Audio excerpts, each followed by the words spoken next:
What's up guys? So if you've been following my channel for a while and you saw my channel trailer, or you saw any of my video descriptions, or you saw my Instagram, you probably know the fact that I started this YouTube channel because I wanted to advertise my travel agency. Of course, that's not where my YouTube channel is going right now, but yes, I used to be a CEO of a travel agency. Recently, I've decided to leave the travel biz because I wanted to try new things. And one of the reasons I started my own travel business a year ago, and something I found very unfortunate when I was still working as a tour agent, is the fact that a lot of international travelers who come to Korea get to only see some of the mainstream tourist spots in Seoul and leave. So before I officially leave this travel business, I wanted to share some of the things that I've learned over time working as a travel agent for international travelers coming to Korea. So without further ado, here are the top 10 most underrated travel spots in Korea that all foreigners should get to see. Number 1 goes to the neighborhood called Haebangchon in Seoul, located very close to Myeongdong, Itaewon, and Seoul Station. Haebangchon literally means liberation village in Korean. And that's because after being liberated from 35 years of Japanese rule, the area that was formerly used as a shooting range by the Japanese were occupied by Koreans who came back from North Korea and other countries. Now it has turned itself around as a booming neighborhood with some of the most unique businesses out there, usually taking advantage of the hillside and offering customers with an amazing view of Seoul City. So my first experience in Haebangchon was back when I was in the military. I was watching TV on the weekends and I saw a burger place that was really interesting and caught my eyes. I don't remember the exact name of the show, but I remember two celebrities eating a burger on a rooftop where you could see the night view of Seoul, and behind them was the Seoul Tower. And during my next vacation, I took two of my friends and went there. When I got there, I immediately fell in love and tried to go back almost every time I'm in Seoul. If you walk around Haebangchon, I am sure you can find me at some point. Number 2 goes to Balandong in Seoul. And like Haebangchon, Balandong is very easy to reach for international travelers because it is so close to Hongdae. Actually, I used to live here alone for a year before this place got really popular. And even back then, I always wondered why people weren't hanging out here. But now in 2019, Balandong is one of the hottest places for Korean locals. This neighborhood not only has a traditional market, but is booming with new trendy businesses, and if you're strong at the Instagram game, you will love it.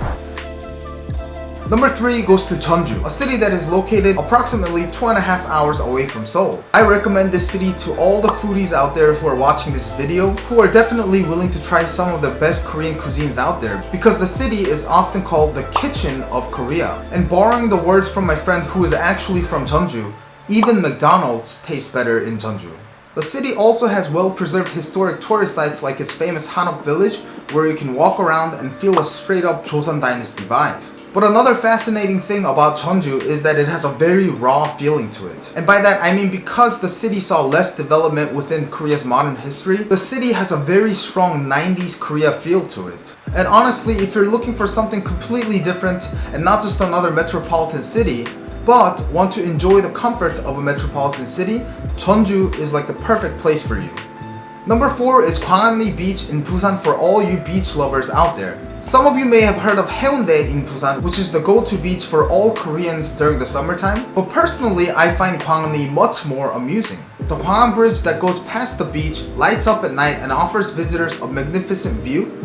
And there are many people sitting on the sand, drinking beer and soju with seafood freshly grabbed from the fish market right next to it. There are also many cafes and small pubs located right in front of the beach, so if sitting on the sand is not your thing, there are other ways to enjoy the view.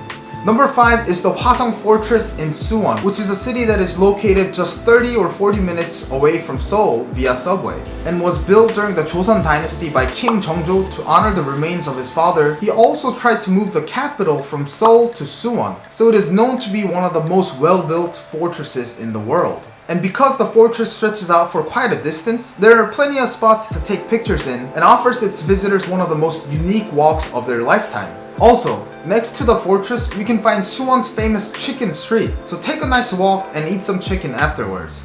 Number 6 goes to Hangang. So Hangang is the river that flows in between Seoul, separating Gangnam and Gangbu, which in Korean literally means south of the river and north of the river. Along the Hangang, there are 12 parks. Each spot offers a unique view of its own and is one of the spots most loved by the locals. However, for some reason, not a lot of foreigners come. Out of all the parks, I suggest you visit the Mangwon Park, or the Bangpo Park. And I suggest you go everywhere else that you wanted to visit in Korea during the daytime. Then before you go to your hotel and drink a beer and fall asleep, use that time to visit a Hangang park near you. Take your beer, have chicken delivered to you at the park, and enjoy the view. I mean, nothing can go wrong if you have chicken and beer. And if you lose control and get drunk,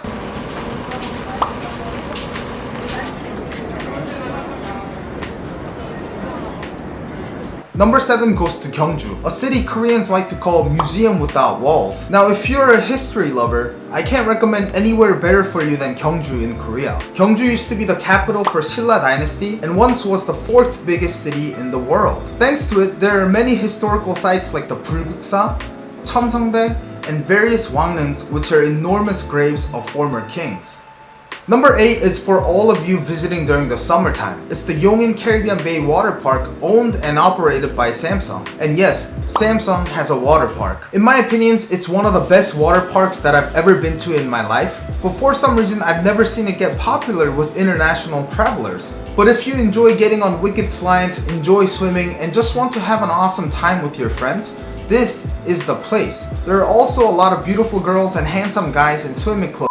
If you do go, please buy something that looks like this so that you can take pictures inside the water with your friends. Number 9 goes to Nixon-dong in Seoul. Many of you probably have heard of Bukchon Hanok Village, which was and still is a must-visit Hanok village in Seoul. But if you have been to it, you probably would have seen that it's entirely packed with foreigners and is very loud. Nixon-dong is the solution to all that. Hidden in between skyscrapers, it's the new hottest Hanok village in Seoul with many cute shops that offer various products from unique food to traditional tea, and even a 1990s style Korean arcade. And unlike Bukchon Hanok Village, the village is full of businesses and not actual houses with residents. So you can actually go inside and see what it's like inside a Hanok and be a little bit louder. And I mean, if you don't find Nixon-dong amusing, you can easily walk out of the village. You will immediately be back in the normal skyscraper-filled Seoul, so you can find something else to do. Number 10 goes to Wolmido at Incheon. Wolmido is an island that's a few kilometers off the coast of Incheon, now connected via highway, and is easily reachable by people who are staying in Seoul. Wolmido is also very famous for its seafood, and basically, every time you turn your head, you'll see a seafood restaurant. If you like clams especially,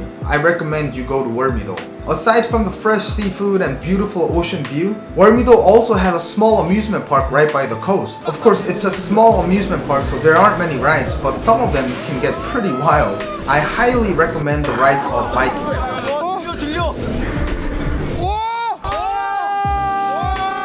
Well, those are the top 10 most underrated travel spots in Korea. I hope this video enlightened some of you to try something new in Korea and not just visit the parts of Korea where all the other travelers get to see. Anyhow, I hope you guys all travel very safe. And if you found this video helpful, like this video and subscribe to my channel for more interesting information on Korea and K-pop news.